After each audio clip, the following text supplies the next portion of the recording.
So hello guys, what's up and welcome back to my YouTube channel. It's me, your girl Barrister Neze, and this is Nezeville. A few days ago, Nollywood actor and comedian Mr. Ibu and his family were in the news once again. They were in the news for the same reason as the last time. They were in the news for the same reason as always. It was the same issue of Mr. Ibu's wife complaining and lamenting very bitterly about the interference of Jasmine Chioma, Mr. Ibu's adopted daughter, in her home and in her marriage. Mrs. Ibu bemoaned the absolute control, unlimited access that Jasmine had over her husband, his whole life, his finances, his businesses, and his decisions. She complained that she couldn't understand for the life of her why her marriage and her home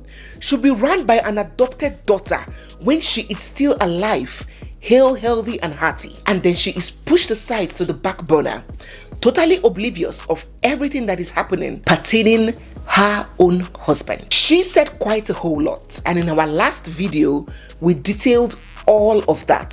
So if you're yet to watch it, I'm going to leave the link in the description box. Do well to visit that link and catch up on the background story before this video. So right after Stella Maris's statement got out, Jasmine, Mr. Ibu's adopted daughter, has now responded in two different posts. In her first response to Mrs. Ibu's complaints about her overtly close relationship with her husband, Jasmine released a video of her spoon feeding and nursing Mr. Ibu on his sickbed. I mean a video depicting an even more closer situation between them. And then she captured this video.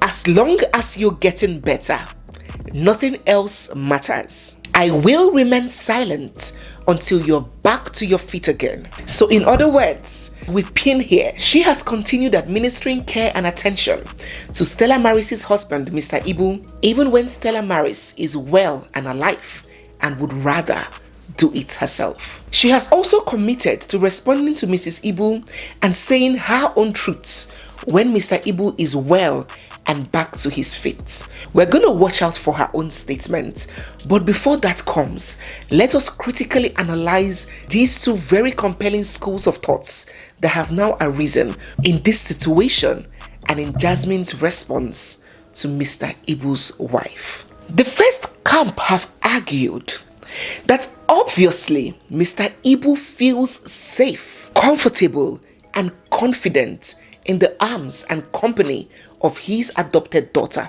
than his wife. He apparently trusts her more than his own wife. Therefore, that buttressed that what is paramount, what should be paramount to all of us, everybody right now, is the health, the recovery, and the well-being of Mr. Ibu. And if that is guaranteed more, if Mr. Ibu believes that he can get the best care and the best nursing through Jasmine than Stella Maris, then so be it. Because what is important is that Mr. Ibu should get well and he should be fine. They argue that Mr. Ibu's wife must be a very bad person for her husband to prefer this girl to her. He must have seen something in that marriage that is compelling him to stay away from this his wife and rather be in company of his daughter. They said that let us not forget that there was a voice note that Jasmine recorded where Mr. Ibu was telling her to come to the hospital. He wasn't comfortable to take any injection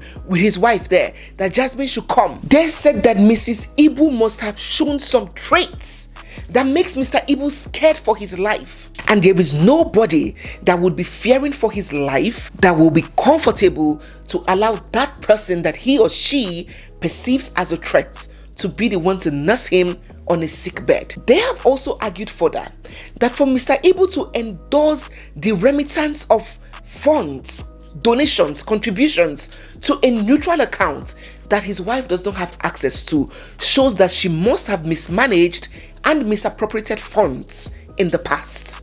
She is not financially worthy or capable or competent. She must have shown herself to be untrustworthy and incapable of handling finances, and that is why she was not put amongst the people who have access to the money for her husband. In their conclusion, they have held that it is not Jasmine's fault that Mr. Ibu trusts her more than his own wife, and that anybody that has Mr. Ibu's interests and best wishes at heart will allow whoever he is comfortable with to be the one to handle his affairs. Now that is the argument by the first set of people. On the other camp, this second set of people are like nonsense, arrant nonsense. His wife wants to kill him, his wife wants to kill him.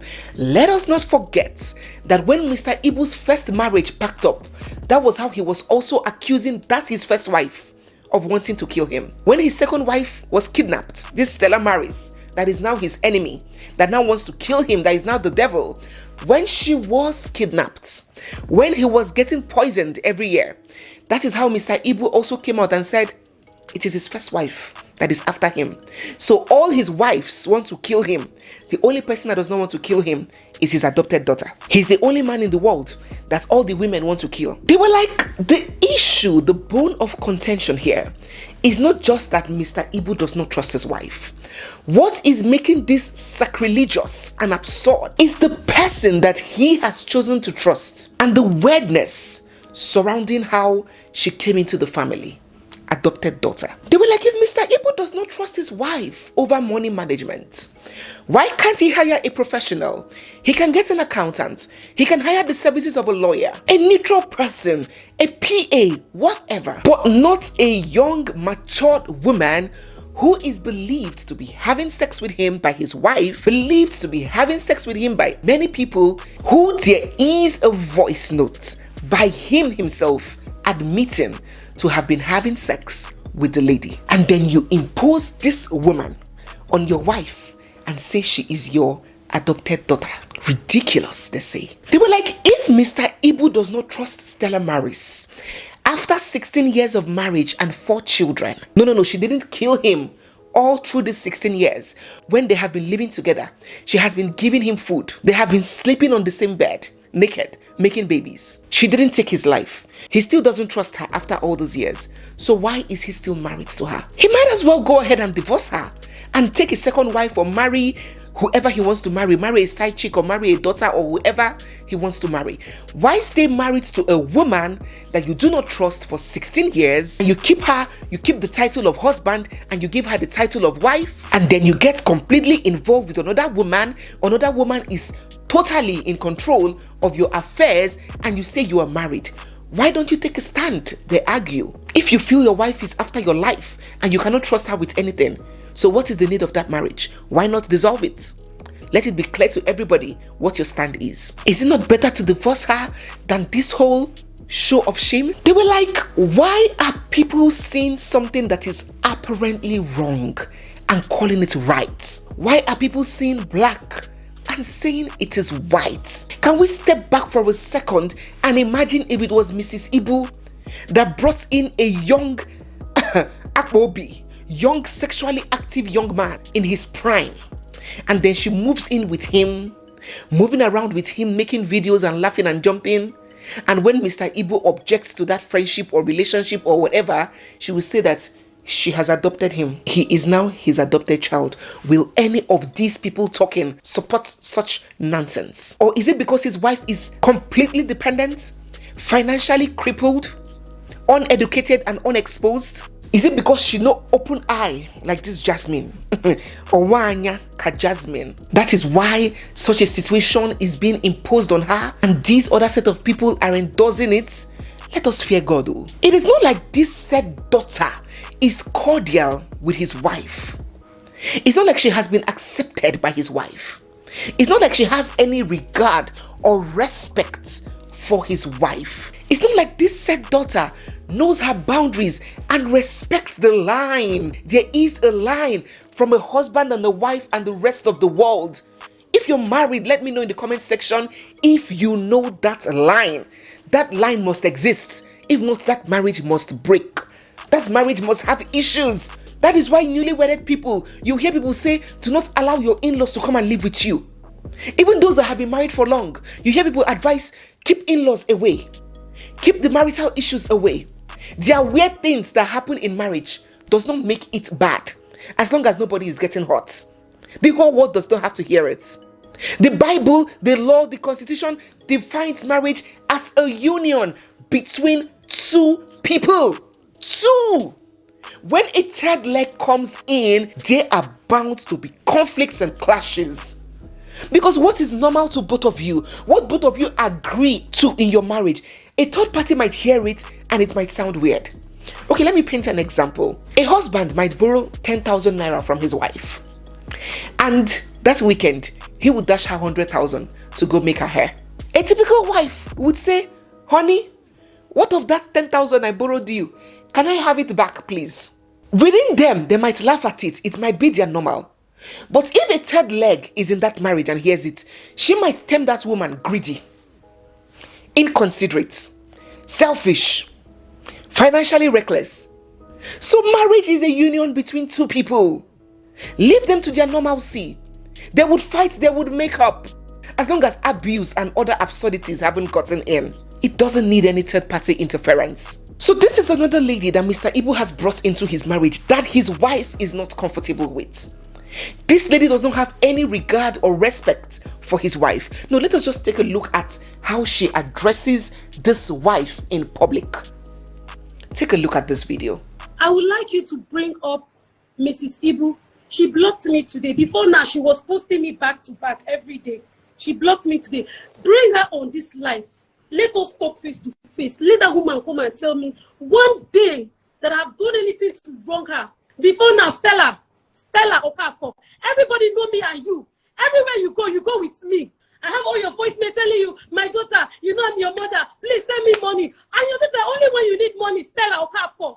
I am your daughter only when you need money. Daddy was in the hospital. Where were you when Daddy was in the hospital? That Daddy sold a plot of land that he was supposed to sell for 4 million. You can go and verify. He sold it for 2.5 million because you were putting pressure on him. He wanted to send you 700,000. I believe he said to send you 1 million. You know this man is not working. You're always calling him, asking him for money. You don't work. You have 3 children. You don't work. This man is not working. But he's feeding you, paying school fees. You want to kill this man. Accept it. And I'm not playing. She has 3 children, no job. She has never worked a day in her life in that house. 3 children. Daddy was married. He has previous marriages. His first son, Valentine, lives in South Africa with children. Which you know the one made them post because I mean they handle the page. She know the one made them post the other children. She wouldn't want you to post any of his children, just her own children. This is a man you married with children. When have you ever called and asked how's his children going? It's always hello trauma school fees, hello trauma water. She sent me a video saying they have not paid NEPA bill. This is the video she sent me just 3 days ago. The NEPA is cutting her lights. They have not paid NEPA bill. It's called this woman. Ask her which drug they sustain in husband. Ask her which drug is keeping the so-called husband alive. Ask her. Come on. What woman would accept this kind of adopted daughter? What woman will be happy to have an adopted daughter address her and talk to her this way? If she is bold and confident enough to address Mrs. Ibu in this fashion in public, who knows how she addresses her inside the house? They argue that it is ludicrous to expect Mr. Ibu's wife to be comfortable with this. Okay, you are a daughter to my husband. You are my husband's adopted daughter, but I am not your adopted mother. You are always at loggerheads with me, but you are best friends with my husband. No woman would accept that, they argue. So yes, these are the 2 major schools of thoughts. The first school of thought that believe that what is paramount now is Mr. Ibu, his well-being, his health, his recovery, and if Jasmine is the best person for that role, then so be it. And the second set of people have disagreed that what is happening is an abomination, is an anomaly, and it should be discontinued. Jasmine should step back on that marriage and let Mr. and Mrs. Ibu be. These are the 2 schools of thoughts. Which of them do you belong to? Let me know your thoughts down in the comment section. But before we continue with this video, if you're watching me and if you have not subscribed, or if you've seen me for the first time, please hit the subscribe icon now. Subscribe to this channel, turn on your bell notifications, give this video a big thumbs up now, and drop your comments, your feelings, your sentiments down in the comment section. So let's continue. Another major argument that has now come up in this case is how people believe Mr. Ibu's wife should react to this whole situation. Two contrasting opinions have been formed. The first set of people have advised Mr. Ibu's wife to tighten her seatbelt. Don't get kicked away from your home by a woman that they have described as a strange woman. They have advised that Mr. Ibu's wife sacrificed her youth, her prime, staying at home and building the home of this man. She married this divorced man, bore him 4 children, and while Mr. Ibu goes around set to set, philandering and impregnating other women, wearing makeup and G-string, making a clown of himself to fend for their family, to make some money for them, she stayed at the background, taking care of their children. He even refused her to work, and she agreed. And now she hasn't built herself.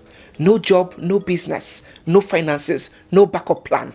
Totally dependent. They have advised her not to step an inch away from her marriage. She should stay there, assert her position, put her foot down, and stop this madness going on between Mr. Ibu and his adopted daughter. They have advised her that if need be, she should call for a family meeting, summon in-laws, and rectify this madness. This is not the time for her to sit pretty and sit cool. She has to rise up and put her foot down and lay claims to what belongs to her, what she has rightfully worked for. Now that is one advice. On the second hand, some people were like, what are you talking about? What kind of advice is this? This is the advice that you give a woman whose husband is interested in making amends, whose husband sees what he's doing as wrong. And Mr. Ibu does not fall in that category. They contend that it is obvious that Mr. Ibu does not rate her or value her or regard her. And once a man is in support or he condones a third-party interference in his marriage, be it a side chick, an adopted daughter, his mother, whoever, once a man condones the interference of a third party in his marriage, there is nothing his wife can do to stop or remedy that situation, because that third party is being fueled by this man himself. Do you know what Mr. Ibu would have said about his wife in the presence of this lady that would give her the guts to come out and be calling his wife by her name? Stella Maris, Stella Maris, you are greedy, you are this. It is not the power that is coming from her. She is being enabled by this man.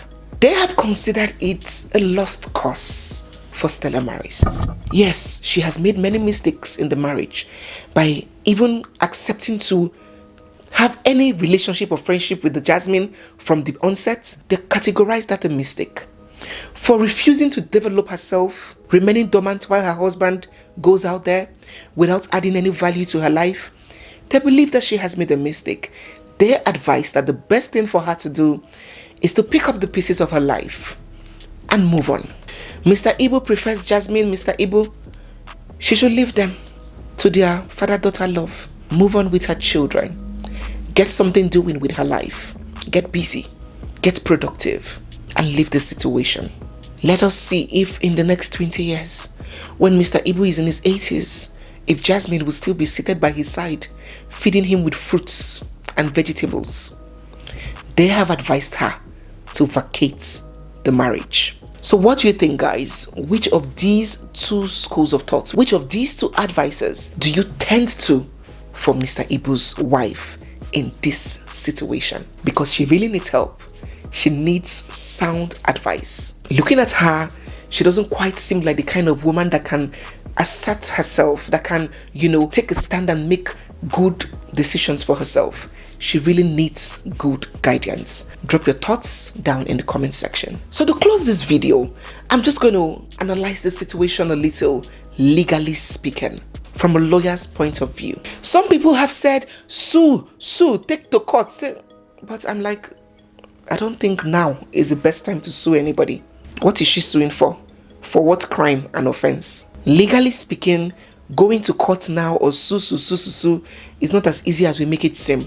I don't think that is the best first option. But what I think is that Mr. Ibu's wife is in a very precarious and disadvantaged position. She is walking on thin ice. Yes, Jasmine is a distraction, but she's not the worst of Stella Maris's problems. Yeah. What makes her situation worse, what further compounds her problems, is that this man in question was previously married, and his first marriage bore him sons, grown-up sons. Grown-up sons who do not seem to like her a lot, not even a little, and who do not stand by her. You see, Mr. Ibu didn't part too well with his first wife. He has never hesitated to say it, to admit that they didn't part too well. He has blamed her for several calamities that had befallen him in the past. Now, when a man does not part cordially with a woman, and that woman has children, it is very, very likely, it usually plays out, that these children from the first woman will see the second wife, the other woman, as the enemy, as the one that took their father from their mother, as the cause of their father's problem with their mother, as the one that wants to replace their mother. Bad blood. And we are seeing it play out with Mr. Ibu's wife and his older children from his previous marriage. So his sons does not like her at all.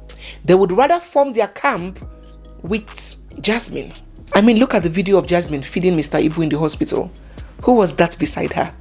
Mr. Ibu's son, standing solemnly beside Jasmine. They are constantly on her side while attacking Mr. Ibu's wife. Do you know the significance of that? So her husband is not standing solemnly behind her. His children, his grown-up sons, an Igbo man, his grown-up sons are not standing by her. And she herself is not even strong to stand up for herself. Now, in Igbo culture, in Igbo laws and traditions, the sons of a man are a very strong element in his life, during his lifetime, and even after it. We all pray for Mr. Ibu to live long and age and, live for many more years. But eventually, that thing that happens to every human being will still happen. If Mr. Ibu eventually passes without a will, we're talking legally speaking here, and the law has said that a man has a right to bequeath his properties or whatever he has, however he feels, by writing a will.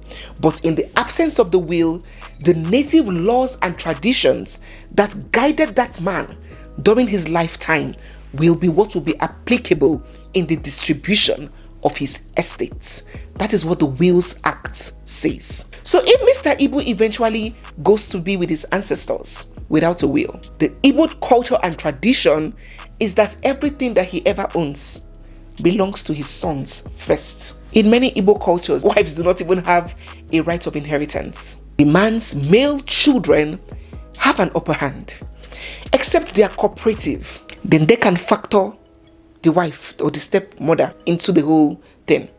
But I don't see any cooperation going on here.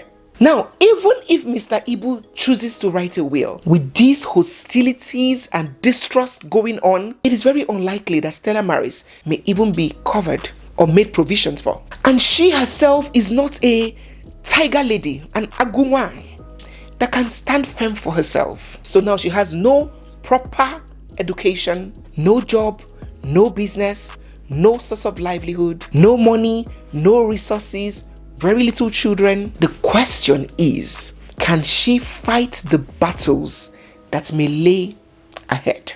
Because like I advised in my last video, if Mr. Ibu does not put his shit together, if he doesn't fix his house, if he doesn't remedy this mess ASAP, battles will be fought in the future. I have seen one too many times how this plays out, the commotion that usually erupts from these kinds of situations. It is never pretty. So I pray that God gives Mr. Ibu the wisdom to remedy this impending loom that is being created in his home. Because if he doesn't, when he looks back when that time comes, he may not be happy with what he will see. I pray God gives him wisdom. To wrap up this video finally, Jasmine has now released a conversation had by her and Mr. Ibu where they denied having any sexual involvement with each other. Let us hear briefly what they had to say. That day, after your wife begged me that I should stay at my place, now I'm hearing some kind of news that my ear cannot even carry. that I'm having an affair with you and I'm having an affair with Biggie? Eh? People of the world. People of the world. How can it be possible? My own daughter, how can it be possible? Whoever brought this topic forward will take punishment. Eh? That you've had an affair with me, that was your girlfriend before you now adopted me as your daughter. I'm like, what kind of talk is this? Eh? People that say it, I think they'll continue with gossip. And when the time of results, for those people that gossips, they will still receive their own results. When did that kind of thing happen? Ever? When did that kind of thing happen? It's not possible. It's not possible. People are not. Yes, so that is their denial statement, debunking and rebunking. What do you think about this statement? Do you see any truth in it? Do you think that it is true and genuine? Or do you think that it is just medicine after death trying to remedy the situation? Let me know what you think about all that we have raised today, all the conversations that have been had today, all the many different varying schools of thoughts. Let me get your own perception as well as your advice for Mr. Ibu's wife down in the comment section. So guys, we have come to the end of today's video. If you're not subscribed, don't forget to hit the subscribe button, turn on your bell notifications, give this video a big thumbs up, drop all your comments down in the comment section, and stay glued because we have so much more coming your way. It's me, your girl Barrister Neze, and this is Nezeville. I'll see you guys in my next one. For now, bye.